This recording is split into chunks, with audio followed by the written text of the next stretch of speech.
If you don't propose by Valentine's Day, she said, her voice trembling but firm, I'll go back to my ex. That sentence hit me harder than any breakup ever could. Not because it was unexpected, but because deep down I'd seen it coming.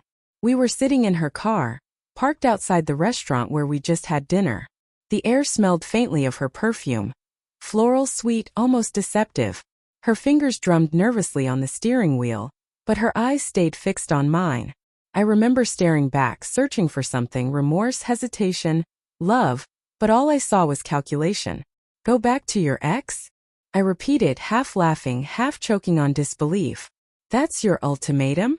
She sighed. It's not an ultimatum, Sam. I can't keep waiting forever. He still calls me. He says he's changed. I need to know what you want. What I wanted. I wanted honesty. I wanted loyalty that didn't come with deadlines. I wanted someone who chose me without conditions. But that night, sitting in the dim glow of her dashboard, I realized she didn't love me. She loved being chosen. When I met Lisa, she was fresh out of a breakup. She told me her ex, Mark, had cheated on her with a coworker. I listened, comforted her, told her she deserved better. She cried in my arms and called me her safe place. I believed her. God, I believed every word. In the early months, she was everything. Funny, affectionate, spontaneous. She'd surprise me with coffee at work, send long voice notes saying how lucky she was to have me.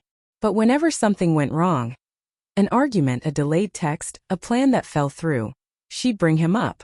Mark never made me feel like this, she'd say. Or worse, maybe I should have given him another chance.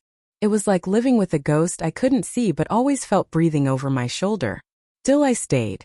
I kept thinking love could fix it. That if I proved myself patient, loyal, and kind, she'd finally see that I wasn't him. But love doesn't heal someone who's still holding a candle for their past. It just burns you both. January slipped by and Valentine's Day loomed like a ticking clock. Lisa dropped hints, photos of rings, screenshots of wedding posts, even a Pinterest board titled, Someday.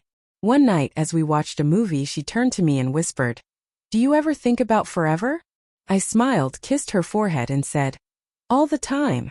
But I didn't tell her what I really thought, that forever shouldn't come with an expiration date. A week later, I noticed she was distant. Her phone was always face down, her replies delayed.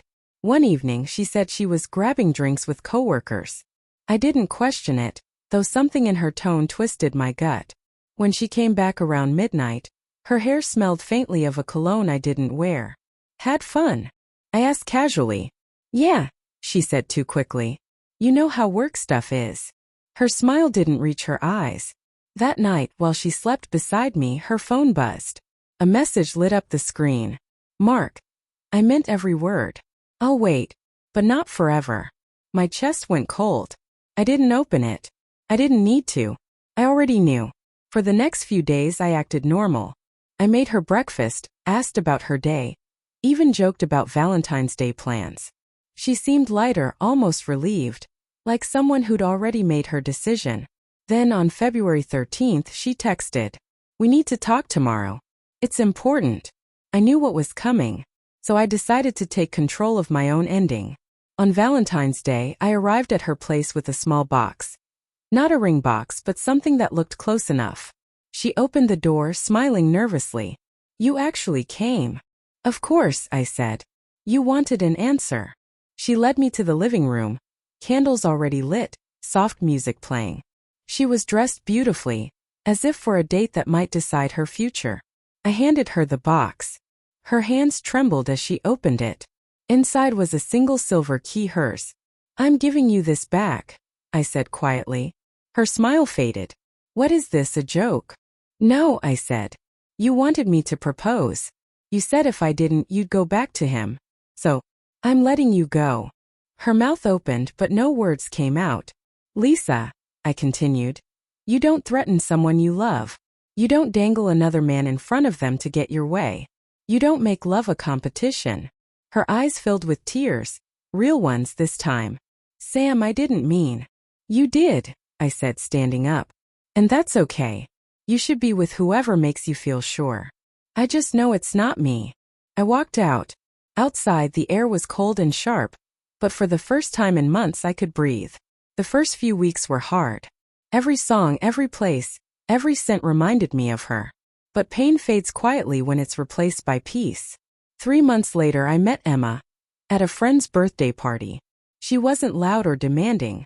She didn't make me guess what she felt. She just showed up. Genuinely. Our first conversation lasted 4 hours.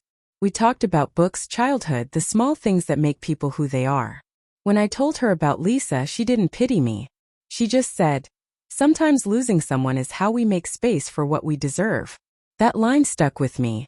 By our first Valentine's Day together, I didn't feel pressure or fear, just warmth. I proposed to her that evening quietly at home with no audience and no ultimatums. She cried not because she was surprised but because she felt safe. Last week, I got a message from Lisa. It was just 3 words. "You were right." I didn't reply. I didn't need to. Because sometimes the best revenge isn't proving someone wrong. It's living the peace they tried to take from you. And as I looked across the table at my wife, laughing eyes full of light, I realized something simple but profound. Real love doesn't demand proof. It recognizes you quietly and stays.